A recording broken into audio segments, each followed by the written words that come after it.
Thank you. I think so. I'm recording now. So meetings, officially started. I'll share my screen so you can all see the slides that we'll be looking at.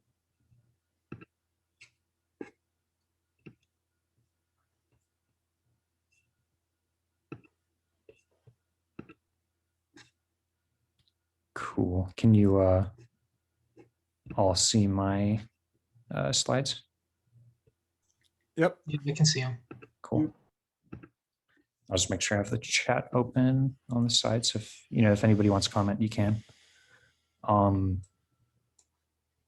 don't think we'll be going too long today because I have a errand to actually run at about 8 p.m. But I think today's meeting should be fairly straightforward. We're also going to get pretty technical. So I hope that it doesn't get too boring for anyone.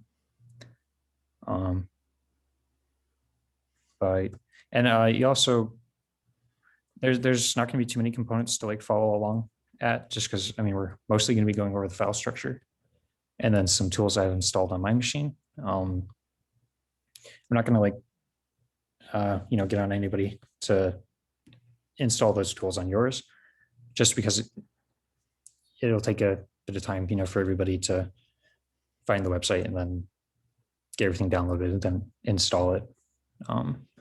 But if you want to follow along in your VM, and as I talk about some tools, you install them so you don't have to do it at a later date, you're more than welcome to do that.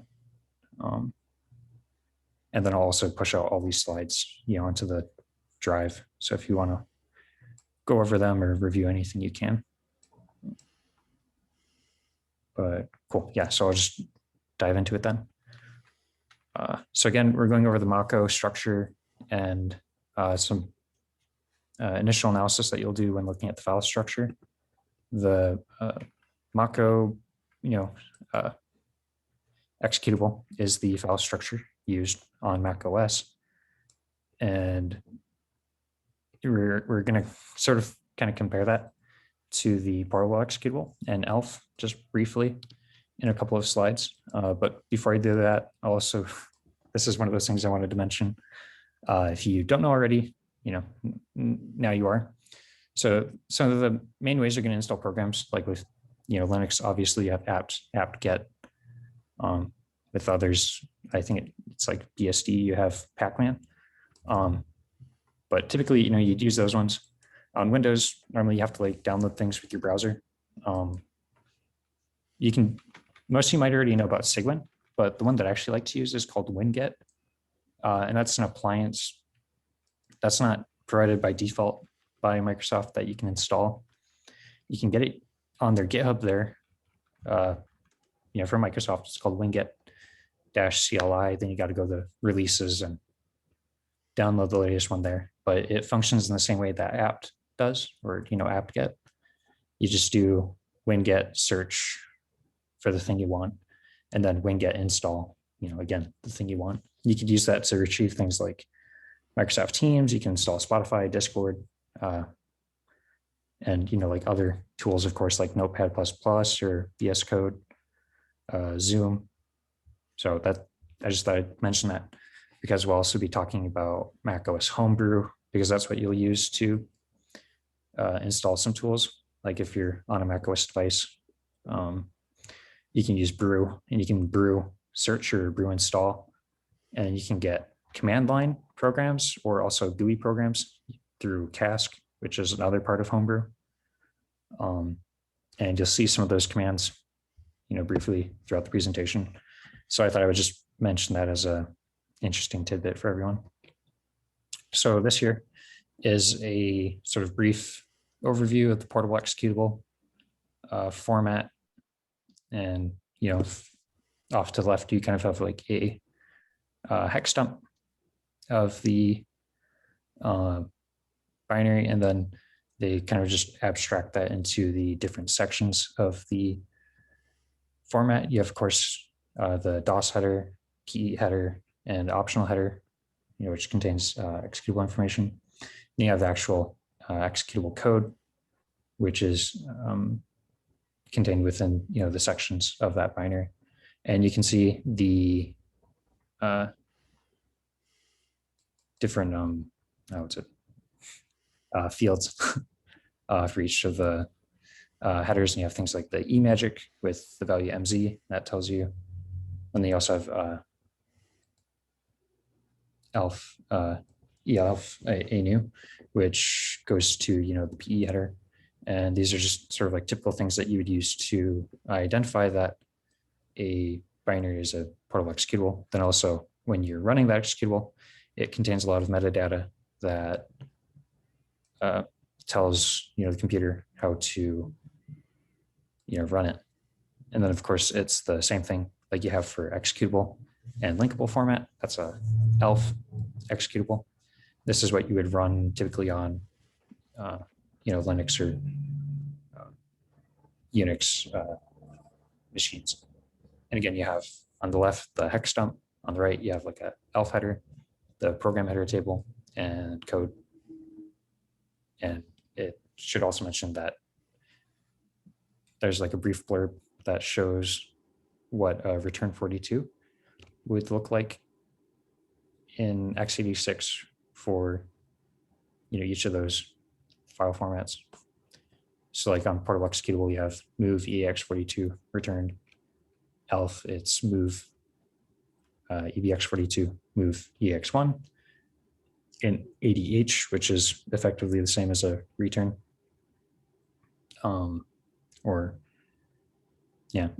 Exit, actually. And then you have the Mach O here, which is what we'll be going over. Mach O is the object file format, which is used for iOS and Mac OS devices.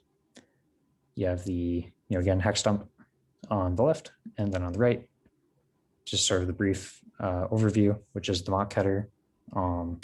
Identifies system information. Oh, where to get the awesome diagrams from? Yeah, so I can, if I have it in my browser, I'll just look for it real quick. Or you can just look him up. It's Cork Ami, I think. He has a GitHub, and it's his either docs or pics repo. And he has a bunch of these. He actually has, so he has these for the PE and ELF and Mach O. And then he also has a bunch for like PDF. Oh, okay, cool. Yeah, I think he also has like a graph on graphs or diagrams or whatever, for like different file formats. So like GIF. Don't really know what that one looks like. Haven't looked at it, but it's just super clear and it's easy to read. It's not necessarily like 100%, what each structure looks like, but it's good enough to see what, the main differences are between all of them. So yeah, again, like here you have the Mach header, segment command, thread state, and then the executable code. Typically, and we'll go more into how this is all structured, but segment commands are sort of a form of a load command. And within those load and segment commands, you can have many like nestled within each other. And that's kind of represented here, like how you have the segment and then the thread, and then thread states are sort of separate and loaded at start into the processor when you're running the program. But yeah, so one of the main things to really look at here is just kind of the main takeaway when you're comparing all of them at a very surface level is looking at things like the magic field, and you'd see like the feed face, which is what's used in Mach O. You also have feed FACF. That's another magic field you'll see. There's a whole list of them, and it's good to make note of it. You don't really have to memorize all of them, but oops, we can just look here. Like in the ELF header, you have EIMAG 0x7f, which is ELF. And then over here in the PE under DOS header, you have MZ for the magic value. Another thing that you might take away from this, just see similarities, would be something like the machine field, which indicates here 0x14C, that's Intel 386 or i386. Over here for the ELF, you have E machine, which is i386, and then here on Mach O, you have CPU type and then CPU subtype, which indicates the i386 and then the subtype for that CPU type. And we'll talk a little bit more. So again, briefly going over again, you have the Maco structure. So 3 components: the header, the load commands, and then the overall data for that load commands. This is the Maco structure for the header. So it's as defined in Mach header 64 or 32, depending if it's a 64 or 32-bit system.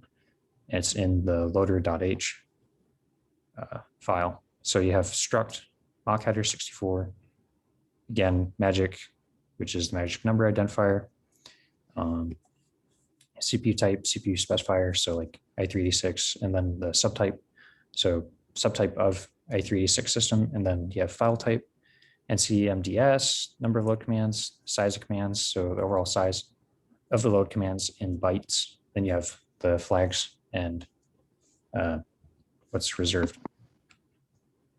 So just kind of briefly going over some of those fields. The file type member for the header structure is something you really want to pay attention to, because it'll identify whether something's a MH execute. So it's a hex 2, which is a standard Mach O executable. You have MH dylib, which is hex 6. It's a Mach O dynamically linked library, .dylib. And then you have MH bundle hex 8, which is a Mach O bundle.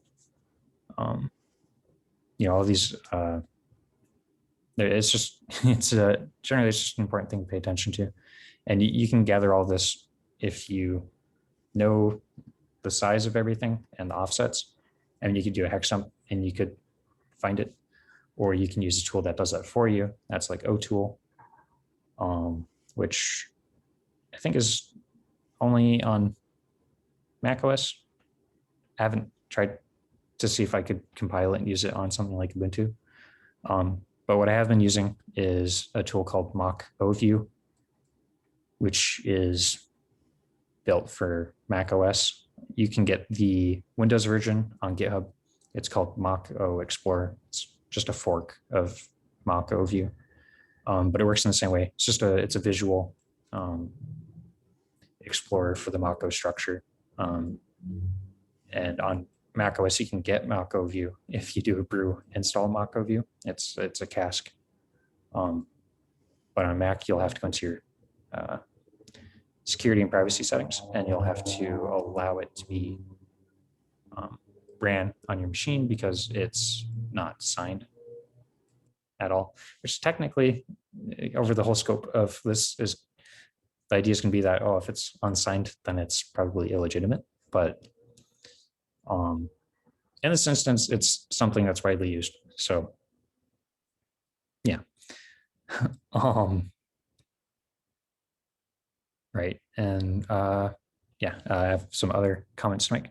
So directly following, the header are going to be a series of variable sized load commands, and they're going to specify the layout, linkage characteristics of a file.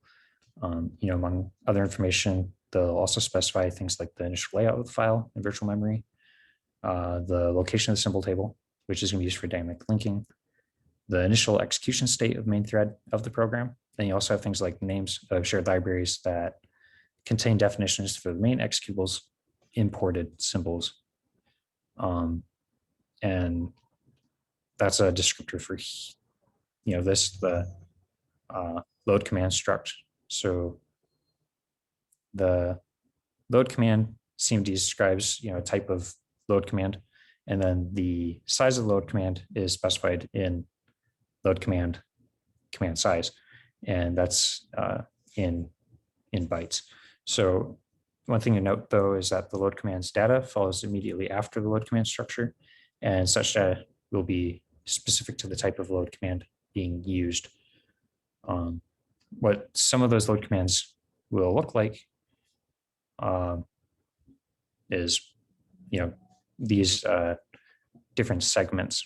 So a segment defines a range of bytes in a Mach O file, and the addresses and memory protection attributes at which those bytes will be mapped into the virtual memory when the dynamic linker loads the application. Here, what we're describing are, 3 segments you'll see when you open something in like Mach O view, or you're looking at it through OTool.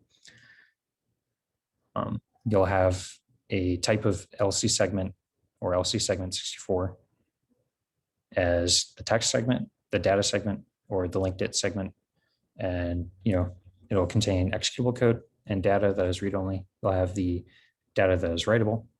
And then you'll have information for the dynamic linker, such as things like symbols, string, and relocation table entries. And then, for each of these segments, you can have multiple segments within those segments. So it's all kind of like nestled. So it kind of like gives an idea for, what the structure looks like. And then here, another type of load command is going to be the entry point command. And the entry point command is kind of like functions in the same way. Entry point or main of like PE executable would. You have the entry point command, which is LC main, which is going to be used in the MH execute file types for Mach O. You'll have the size of that command, the entry offset in the file, and then you'll have the stack size. So once binary is loaded into memory by the dynamic loader, it's going to execute beginning at the binary's entry point. So, one thing you might think is, how does the dynamic loader locate the entry point? Well, it's going to use the LC main load command, and this command is a structure of type entry point command. The most important thing is going to be, again, the LC load command, and being the entry offset. So this will contain in the binary the offset where the entry point is located. And at load time, the dynamic loader is going to add this value to the in-memory base of the binary, and then jump to the instruction to kick off execution of the binary's code from the main function. The Mach O binary can only contain one or more constructors that will be executed before the address. So a Mach O binary can contain one or more constructors before the LC main is actually executed. So what this means is that you could have offsets to constructors that are held in places like mod init func section of the data constant segment. And this would allow malware to be, or like malicious code in a binary to be executed before like the benign portion is. So like if you had something like Firefox.exe or whatever, or Firefox.dmg, and it could be like a legitimate copy of Firefox, but it's been self-signed by like a malicious developer, and they've kind of like hollowed out constructors within that binary, they can run their own code. They can initialize it all before the benign portion of Firefox would be. So it's kind of hollowing it out and creating a Trojan from an otherwise legitimate application. And we won't be able to get too much into it. We'll talk about kind of code signing and how you can Trojanize something, but it's a little too much to actually like demonstrate the hollowing and what to look at. But here you have the another load command, and that's the load dynamic library. So the dynamic library or dylib command, you have dylib command, and then I didn't get that. Could you try again? that's weird. I triggered Siri somehow. Creepy. So you have the dylib command, the command size, and then the library identification. And then for dylib, you have the path name, the timestamp, current version, and then compatibility version. So when analyzing Mac malware, relevant, this is going to be a relevant load command. It's going to be lc load dylib. I have like a brief example of a crack me that I'll be able to show in Mach view of what the different, like you can see load commands like lc load dylib that'll show later. But in short, the lc load dylib load command, it's describing a dynamic library dependency, which will instruct the loader dynamic LD to load and link said library. And then there's a lc load dylib load command for each library that the Mach O binary requires. It's a dependency. So the load command is going to cumulatively a structure of type dynamic load command, which contains a structure of dylib, and then that describes the actual dependent dynamic library. So it's kind of a little jumbled, but again, you can use the O tool to parse this header structure with the -L flag, or you can do it with Mach O view, which in my opinion is like easier. If you're just going to do like static analysis, you have the binary and you want to look at it quickly, maybe use Mach O view because then you can kind of click through everything else. But if you were to like script this and then quickly like generate a report, again, one of the tools you might use is O tool. Yes, and then this is another graphic that I got this time from Objective-C, but on the left, it shows the file structure for the Mach O 64, and it's generated by Mach O view. And it shows the header, then the load commands, and the segments. So you have page 0, text, data, and linked it. And then just below that, you can see, everything that's been highlighted. So you have the loader, lc load dylib. It's loading disk arbitration, which might be an indication of USB access. You have things like the dylib AV foundation, which would be an indication of like mic webcam, or you have like core WLAN, which is indicating Wi-Fi scanning. So, and here they note that this is indicative of the malware osx.mox, utilizing those different loader commands to access surveying information. So again, various types of data from the victim's machines. It could be like screenshots, audio, video captures, office documents, or keystrokes, or because they're using Wi-Fi scan, they could be capturing nearby access points and trying to fingerprint or establish persistence maybe and try to go about it that way.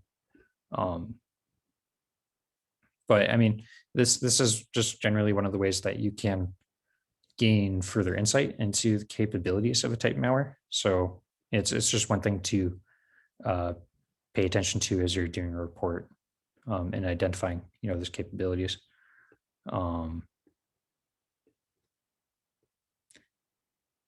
Yeah, and another thing that this is actually a good example of, and I didn't think about it when I was writing these slides.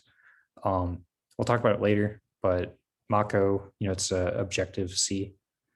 So all of these load commands for accessing those libraries, it's retained at compilation. It's not like something that's stripped out, like debug symbols, like you would have with something like portable executable. And then suddenly you're trying to identify what all of those components are. Here it's all retained, and it's the same for the code that's actually written by the author. But we'll talk about that in a little bit.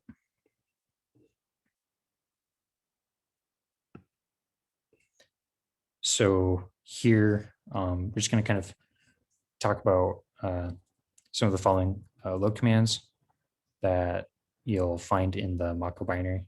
A lot of them largely consist of actual binary code, such as segment data, which is organized into segments described by the LC segment and LC segment 64 load commands, which again, each can contain multiple sections of.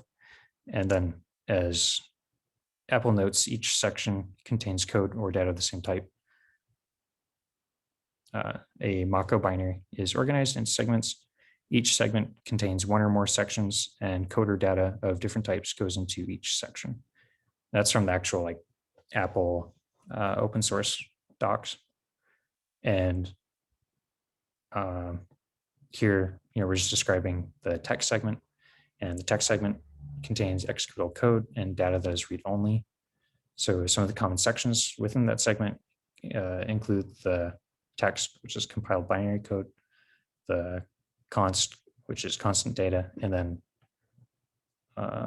C string, which contains string constants. And I actually do have a report that we can briefly look at if we have enough time that goes over a example of polymorphic piece of macOS Mach-O malware that was stuck in a loop on a virus total scan, causing it to generate more malicious samples that weren't being identified as the same piece of malware, because what it was doing was, this is the polymorphic bit, it was creating or spawning children processes of itself with modified C strings, which would cause it to have a different hash. So when I went to identify or fingerprint that new process being spawned, it wouldn't identify that as being the same Mach O executable. It just kept doing it. I think it ended up being like I think I have it here somewhere. Just because I mentioned it, so I may as well just talk about it briefly. 40,000 binaries within the same size in a single day. And he goes on to be like, oh, is this the biggest malware attack for Mac OS? Just being kind of sarcastic. But yeah, so it was 40,000 virus total samples being scanned, and it was all because the different AVs couldn't identify that this binary was the same thing, even though it was just the C string section of the text segment being modified slightly. It was just throwing in a different string. I can actually drop that if people want to look at it. I didn't include it in my slides, so it's not going to be there if you want to. It's also the reverse.put.as it's a pretty good blog that I found while I was just kind of getting all the materials for this presentation. And you can look through some of the other stuff he does. I think he's mostly just Mac OS malware blogger. So if you like this topic, you can definitely read more about these types of things there. And it's going to go more in depth about different like varied things you'll see with Mac malware than what we're going to really go over today, because it's really just talking about the structure and then some of the initial things you might analyze. Cool. So I'll just get back to my slides real quick. Yeah, so the next one is the data segment. So this contains, again, writable data. And a few of the more common sections within the segment would be like data, which is global variables that have been initialized. Then you have the BSS, which is static variables that have not been initialized. And then object C class list, and object C proto list, and et cetera. So this is all the information used by the Objective-C runtime. So this here, these are just some of the quick common identification methods that you can run through when you have a piece of, like a Mach-O executable, and you want to try to fingerprint it. Of course, one of the first things you do, stack analysis, is strings. You dump it, you try to maybe look for anything that might pop out as like base64 encoding, or sorry, I just got a notification. I don't know what it was from. I think it was Zoom, but sorry, I don't know.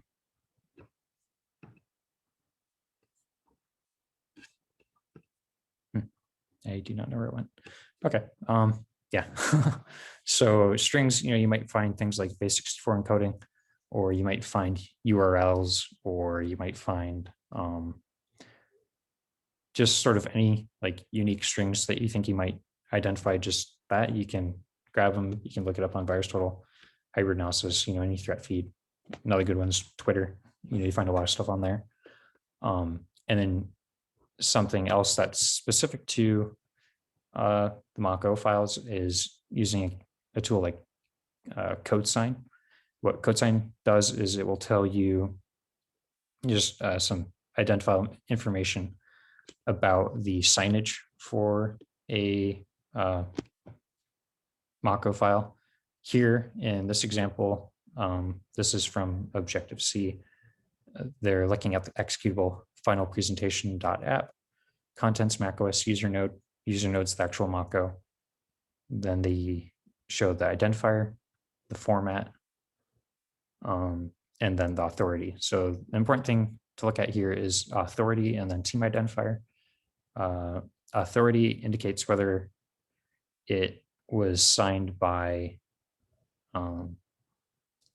Apple, so it's an official signing, or here it's unavailable, which is, it indicates that it was likely self-signed and it's going to be illegitimate. And this signage process is a part of the gatekeeper security that Apple uses. So if something isn't signed by Apple as the authority, then that software will not run by default on a macOS device. And you can read more about that at those two links there. You have papers.put.as, which is the same guy that we just talked about for the polymorphic Mac malware. Then there's also straight from the tech notes on apple.com. So there's two good sources. Another really good method for doing some static analysis, and this is what we mentioned earlier, but you can use a tool called Classdump. I think, yeah, in the next slide I have a link you can use to download it. And I just realized I didn't upload my slides, so you'll have to wait until after to access them when I upload it.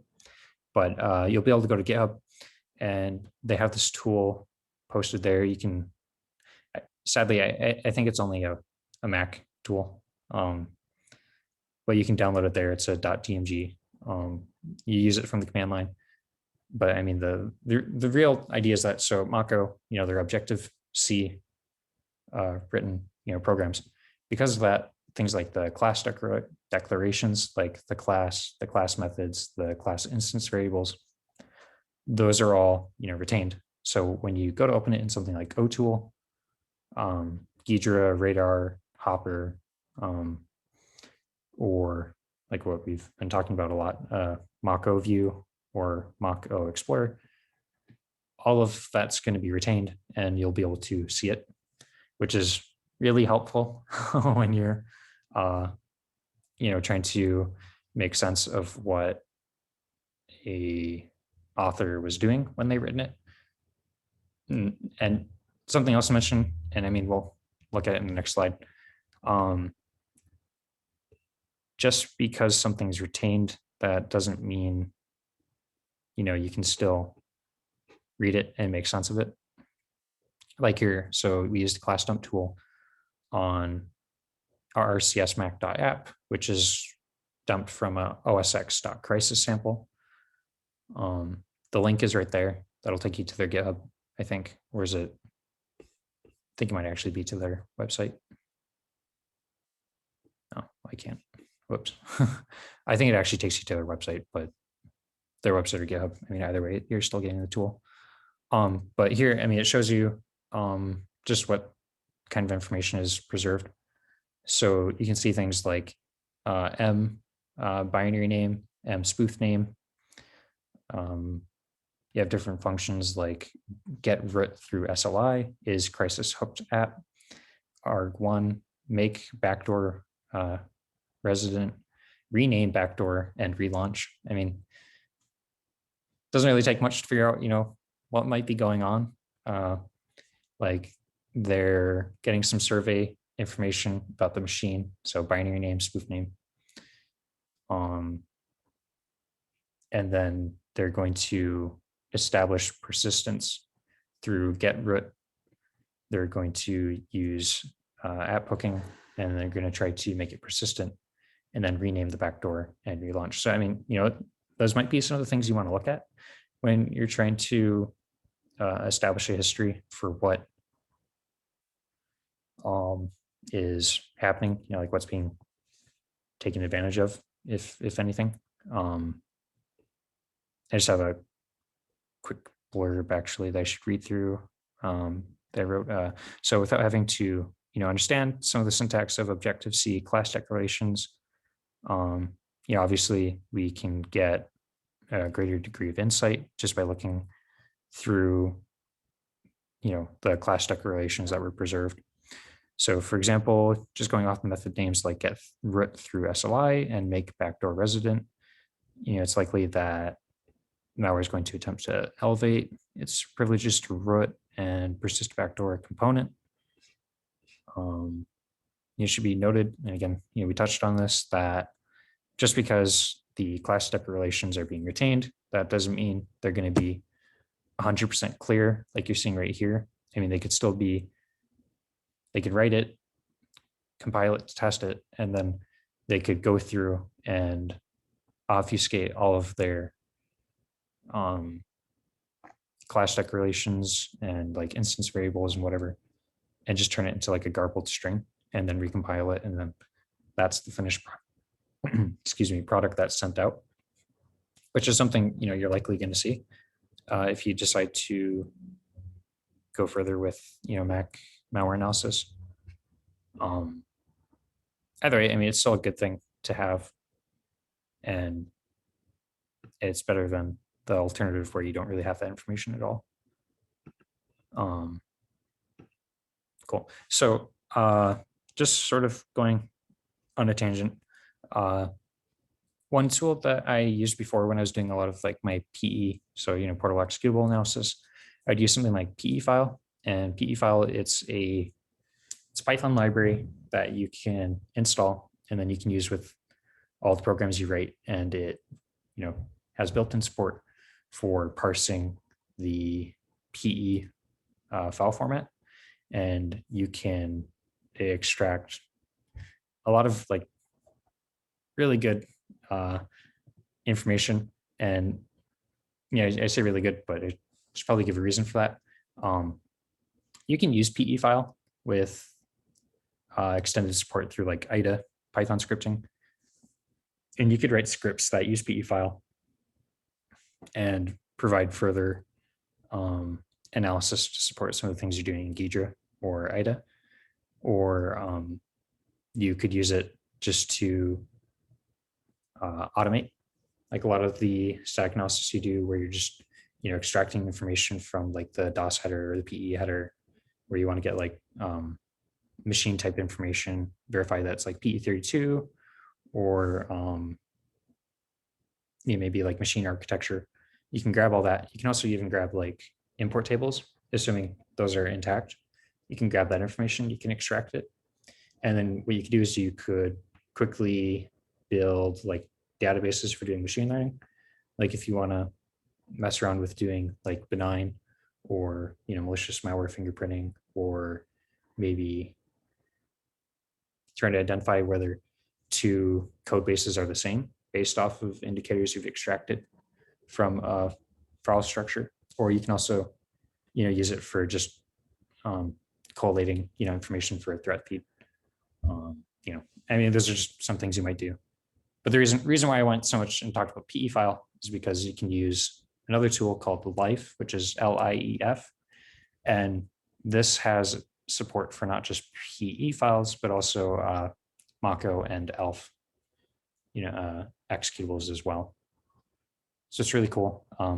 The Quarks Lab blog link there, that's a good one to look at. They just they briefly talk about what Life tool is, some of the things you can use it for, and then they go on to show some examples of it. Hey, can I interject for a second? Yeah, sure. I know you don't have much time, but I just want to say you can also change and modify a PE file with the PE files Python. Oh, I didn't know that. I've never tried that. There are websites that show how to do it. If you just Google it, it should be. Actually, I think I can do that. May as well. I think I'm actually like good on time. So Okay. There's enough oops for some distractions. PE file. Oh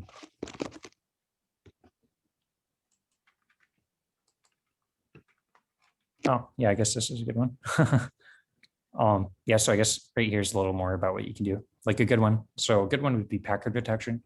So if you don't want to use something like PEID tool or like PE Explorer or any of those, you can actually script your own package detection using PE file. And you can do some of these other things as well.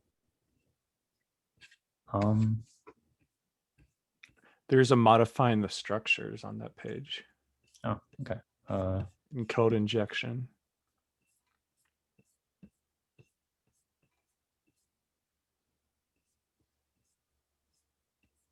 Oh, okay. So yeah, like Brahma was saying, so here you can modify the structures of a PE file. I don't know if you can do this with Life, but regardless, this is still a neat thing to show.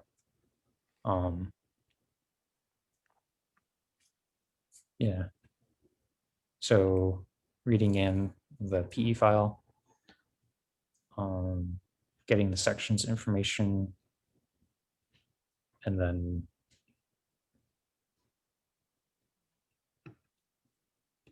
I'm gonna make this bigger. I don't know if you guys can actually see any of it.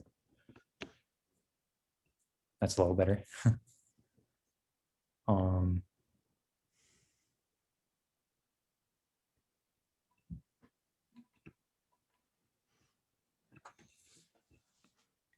I've tested some of this stuff before and it does work. Yeah. Oh yeah, I believe it. Huh. Oh, okay, so you're just editing section names, adding AXC, and then repackaging it. Yeah, it's really cool. Like, I don't know, like maybe if you're a malware author and you wanted to hide some things that were not that I'm advocating for anybody to go out and write malware. Oops. But this is something that could be used to obfuscate or hide that information.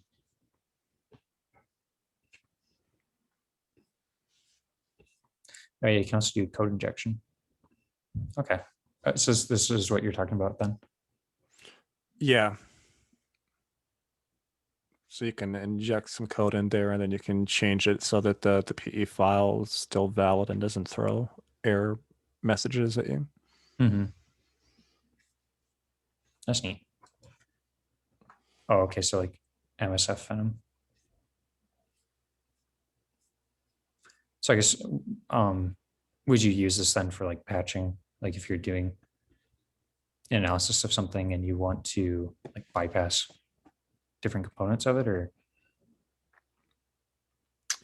Well, if you wanted to take something that was legitimate and maybe try to add some shellcode to then make it illegitimate and still have it execute, then potentially this could be one way to get the shellcode in there, and you could possibly modify the entry point to point to that. I would speculate. Okay. Yeah, as it says code injection, you inject a shellcode at the entry point. So I haven't tried this part myself, but yeah, if anybody wanted a neat project, hey, if you want to present at Malware Club, this is something you could do.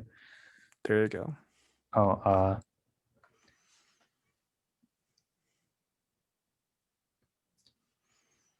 sorry if I say your name wrong, but Angel, right? Said, yeah, basic code caves will add some jumps to your padding area. Yeah, one VX Underground paper I read was basically just talking about how like weird instructions at like the end of main or something will just be a bunch of redundant instructions. You'll use some like binary patching, like with Radar 2 or something, to actually put your shell code in that area, and then just add some jump instructions to the beginning of the entry point. Oh, okay. Yeah, that's really cool. Yeah, for sure.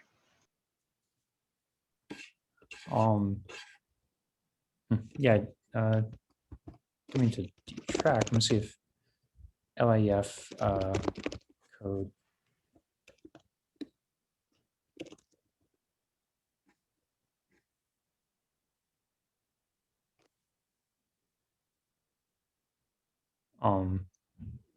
Just because topic Mach O, I was wondering if the same thing you guys were mentioning could be done with using this. But here you have hooking. Has there been any question here? Sure. Has there been any with Mach-O format, and obviously with the certificate signing area, has there been any good papers written on hijacking certificates? Apple certificates besides the previous one we talked about. Yeah.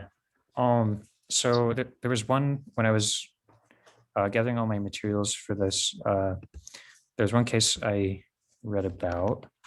See if I can find it. It's here. They were talking about code signing and how it was the Trojanized Firefox browser example that we looked at. That was, I think it was OS X Crisis, or maybe it was Windtail. Sorry, I'm looking through it real quick, but that's a good point. So because a lot of the macOS protections for preventing malware from executing relies on code signage, like you're pointing out, that is something to look for. So just kind of scrolling through. I'm almost there. I'm like 1 or 2 pages away from it.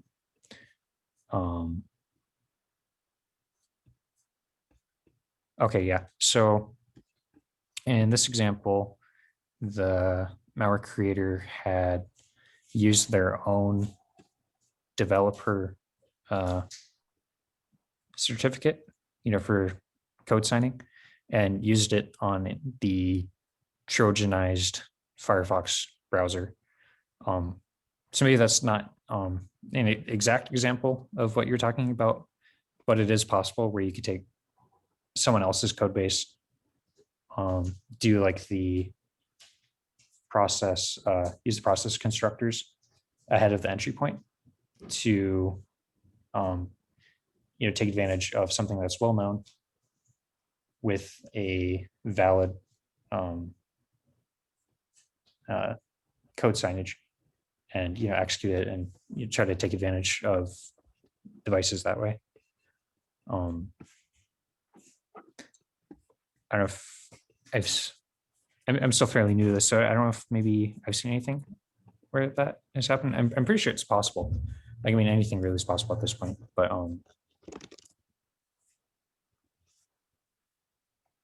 see if I can look it up quick. So what you said was Mach O certificate, like faking? Hijacking. They stole someone injection. else's signed certificate and reused it. Oh, like reusing. Yeah, here, let me. We can't see what you're typing. Yeah, no, I'm doing it on Okay. another. Because I've seen that like recently Apple's certificate revocation list for their App Store certificates, CA, has like gotten a lot bigger in the last few weeks alone. Right. That's because of their, the whole push to like get everything, signed. Mm-hmm. Here, I maybe. think it's interesting with the CRL list getting pretty massive compared to what it was even a year ago. Yeah, so this is by Patrick Wardle. He's the guy who's the head of the Objective-C, that's SEE website. He does a lot of macOS research. Here he's talking about, oh no, that's not even it. That's a DLL hijacking. Whoops.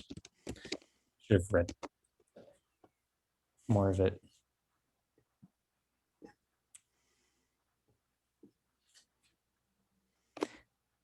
Yeah. Well,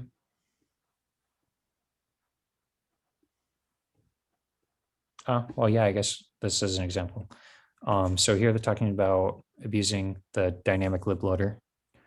So they can bypass gatekeeper to run unsigned malicious code, even if the settings were to disallow it.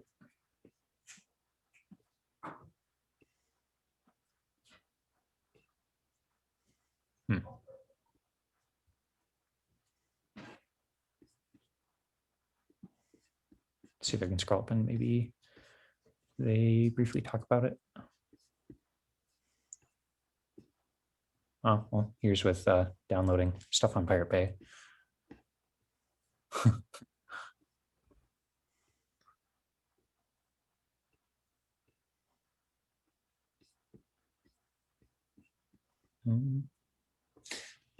Right.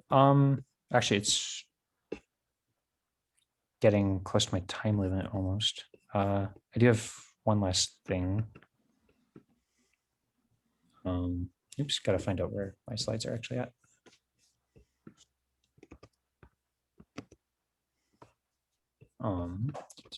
Yeah. Oh, yeah, cool. And this is just another tool that you could use. So it's by MacMade on GitHub. It's called Mach O. It's command line parser, kind of like OTool. But you can use it, brew, install, --head, MacMade, tap, Mach O. And it will allow you to parse multiple. So like if you have a fat Mach O file, so that's one that has, like, let's say the i386 bin, and then also the ARM64 bin. You can use this to parse both with one command execution, as well as going through the loader cache files. which I don't believe you can do with OTool. So this is one more thing to look at, but this is also only for Mac OS because it's a brew install, I think. Maybe they have other releases for Windows, but when I was going through this, I mean, I was only really looking at Mac OS tools because Mac OS malware. I'll see if like maybe I can talk to Eric and see if I can create a Mac OS VApp for everybody to use. But I don't know how that would work because we'd have to do it like legitimately and within terms of use and licensing. So there might be some good news about that. Apple has loosened up on higher education and running OS X only on Apple hardware. There might be some opportunity there. Okay. I Yeah. read an article. I don't have it with me. I'm driving right now, but Yeah. it's really a cool thing because Apple is starting to get is getting more and more into trying to build security awareness around OS X and iOS. Yeah, that would be convenient.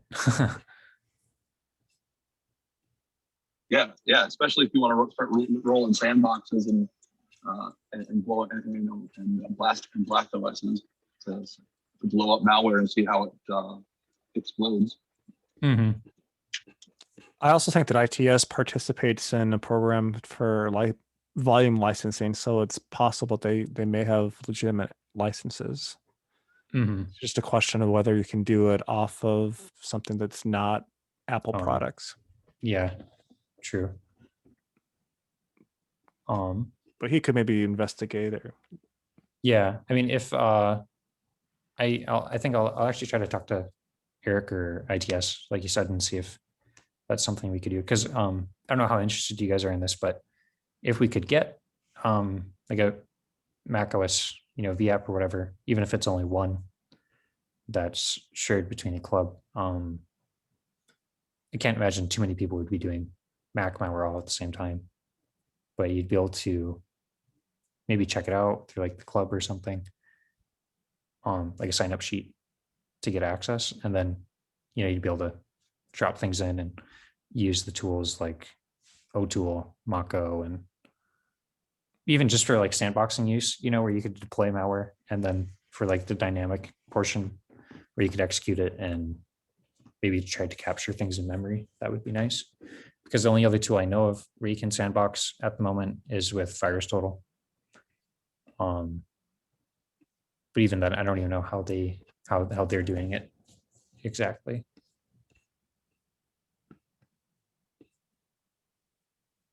Yeah, if you guys want, I can reach out to my account rep at Apple and see if I can get a hold of someone in their higher education group and shake a tree and see what falls out.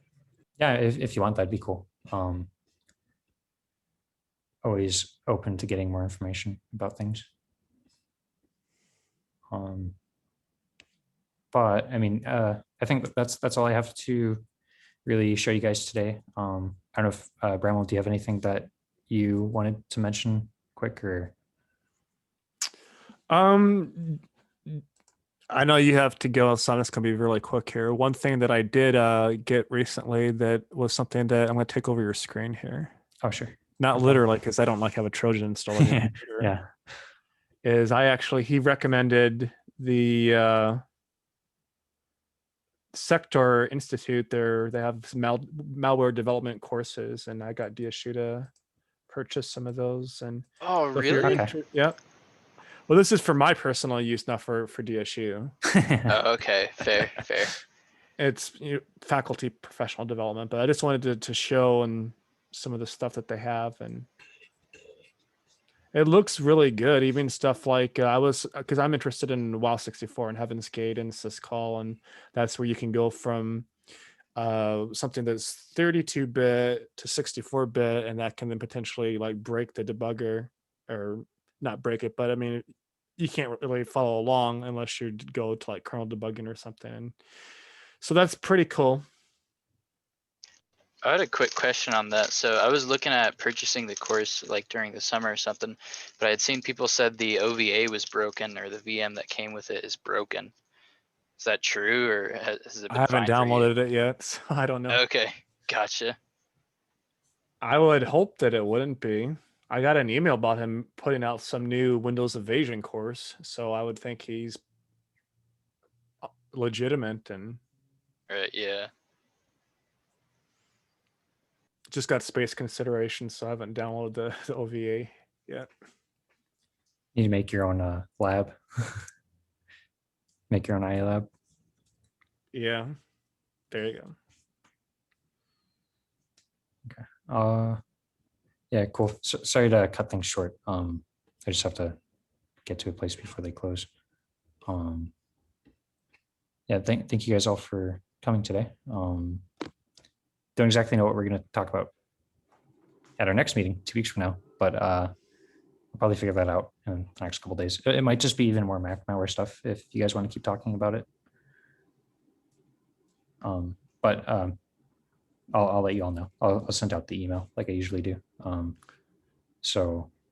we'll leave things on that note.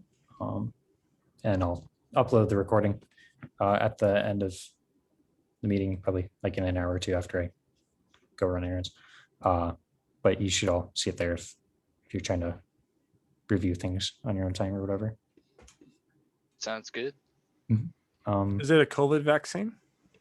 No, I have to mail something out through UPS, and it's a deadline.